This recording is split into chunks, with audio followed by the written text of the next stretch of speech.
So, is Navigator dead? And what happened to COMV? Well...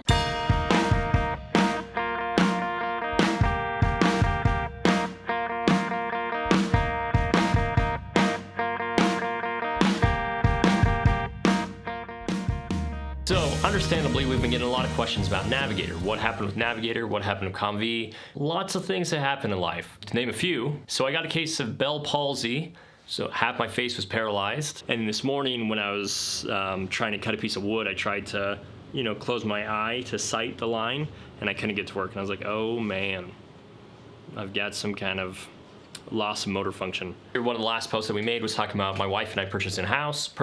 We've been busy working on that. Roof was leaking. Then later, one of the basement portions started flooding. Sometimes after that, I miscalculated the airflow for a construction project we're doing, and I nearly killed myself with carbon monoxide poisoning. Was in the hospital for a little bit and had to go through a hyperbaric chamber and get myself pressurized and force out all the carbon monoxide that was attached to my red blood cells. And if it wasn't for Jason, to 60 frames. Our props and miniature guy and now also our assistant director, I literally would have died. And so grateful that he was there to help pull me out. I quickly grab him and throw him up over my shoulder and take him out of the room. There's a little bit of challenge with that big concrete thing in the way, but that's the whole reason why we're trying to get rid of it. And on top of that, we've been moving forward with a lot of client projects, and kind of mixed with everything, things just got super busy. 3, 2, 1, action. Okay, that's a wrap. Now, does that mean Navigator is no more? No, that does not mean that. Navigator is still going to go forward, but with a little bit of a twist to it. Not to the story itself, that'd be weird, but more with how we go about accomplishing it. Right now, we're gonna start with you just kind of right here, with your shoulder kind of being touched. Something I hope that all of you guys, through watching this channel, have come to realize that sometimes to get your dreams accomplished, or to get a project accomplished, or to get a certain shot accomplished, you have to come about it in a different way. And if we just keep trying the same way and it's not working, then we've got to think of a different way. So for Navigator, our vision has always been, how do we make a $100 million movie for $100,000? The goal behind that is trying to show that we don't need millions of dollars to be able to make our dreams come true. That all we need to do is think about things a little differently and approach things in a different manner. We got Weston here prying off this fan. Oh, there we go. Yeah. Little miniature celebration. Hey, this thing looks nuts. Yeah. A manifold of some kind. Yeah. Creating and releasing Navigator chapter by chapter on YouTube would then allow us to be able to spread out the time that it took us to produce a full feature film. We could pay our team members through commercial projects and then ask them to volunteer their times on the weekends or non-filming days to be able to then execute Navigator over a 2-year period. So Frank, so we start here. Yeah. And yeah, we're gonna start with you looking forward. Yeah. And then we're gonna go 3, 2, 1, boom, boom. Frank, who is the principal actor for Navigator, was talking about Navigator to a few people who he was on a film set with, and happened to talk to the producer of this film that he happened to be on. The producer heard about what we were doing with Navigator, heard about COMV, and was like, man, I want to meet you guys, I want to talk to you about this story. Boom, we met with this producer individual, and he had asked us, hey, what do you guys think about selling Navigator on Sci-Fi, on the Sci-Fi channel, or some kind of related direct-to-TV type production? You see these guys? As long as it's close. I just wanted to shoot pictures for a second. Okay, Jamie. Although a cool opportunity, it wouldn't actually work for Navigator as we have it designed. To kind of give you guys a simple rundown of it, typically direct-to-TV markets only spend a very limited amount of budget on these type of productions. If we were to produce Navigator, how other films are typically produced and basically pay for all the labor for it to get done in a 2 to 3 week shoot period. That's kind of what you would need for this type of size budget. and then go through the whole process of editing and getting the special effects and everything into it, we'd be looking at nearly $1 million, if not a little bit more, just to finish Navigator. We spend more to complete Navigator than what someone could buy it for. So you may ask, why don't you just do Navigator cheaper?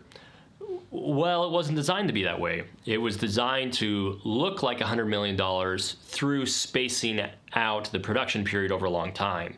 If you don't space out the production period over a long time, it costs more money to do it. So it's a trade-off. So we told them, hey, Navigator doesn't really work for this, but what type of films do you need for your direct-to-TV type movie markets? They're saying for the foreign market, it's usually very little. So it's like $20,000 to $50,000 per country. But then they're selling it, and they've already sold movies to those markets to like 10 or 20 countries.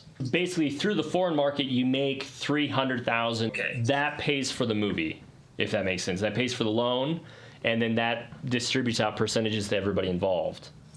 That's not including what you make at home. Yeah. That's just foreign market. And then they try to go for, typically the United States markets sell for a little bit more. And those are anywhere from probably an additional like $400,000 to $700,000 in addition to. Here's an example of one of their, probably they said their best-selling one, called An Hour Behind. It's on Amazon Prime. The premise of it is a woman is an hour late to a date because of daylight savings. She meets the wrong man, who in turn is the right man. That's it. See, so that's the premise. So like the cutesy twist is daylight savings. And then that's it. Like, that's as complex as the story gets. So this is the first shot we're gonna do today, where Kayla, her name's Kayla, she's coming in through the door. She's about to go on this date with Zach, right?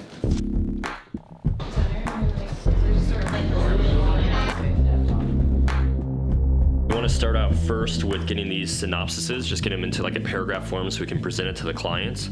We'll present the paragraphs to them, and then after they approve one idea that's worth going forward that their client will want to purchase, then we'll come back with a script and present it to them and just kind of make sure we're going in the right direction.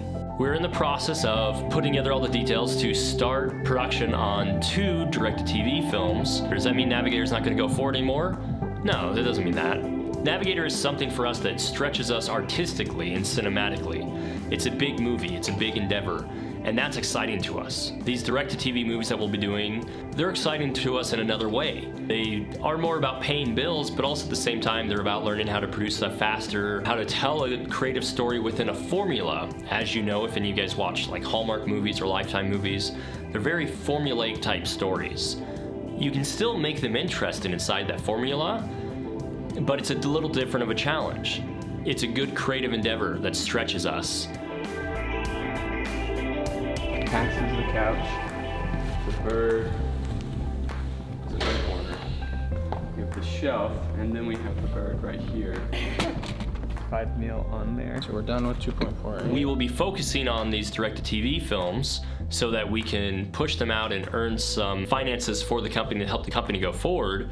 And the goal is to be able to earn enough to where we have the finances to be able to not worry about next year or the year after. And that opens up a lot more freedom for the team to be able to focus on projects like Navigator or Of Summer's Wind, which is another feature film that the team has written that we're excited for producing as one of our own personal, creative, ambitious projects. And in the end, make an impact in the world and inspire action. We're gonna open up the case. This is what makes the man in boots. This is my dressing room too. Open air. Look at the scene, look at the view I got. It's pretty awesome. So thanks for all the support. Thanks for all the great questions. Thanks for the community interaction. It's been awesome being able to answer you guys' questions over the year, even while we weren't producing a lot of behind the scenes featurettes. We're super excited to be able to provide you a lot more, and instead of it just being on one film, now you get 2 films that are coming up that you'll be able to see, and then obviously the additional stuff on Navigator that'll be coming to fruition in the years to come. We're excited about going forward with these steps, and we're excited to be able to share all this with you guys. As always, we invite you guys to throw it in the comments what you guys would be intrigued on learning with these direct-to-TV movies that we'll be doing, with future commercial projects that we'll be doing, with some of the continued production on Navigator. We want this to be a virtual way for you guys to get on set.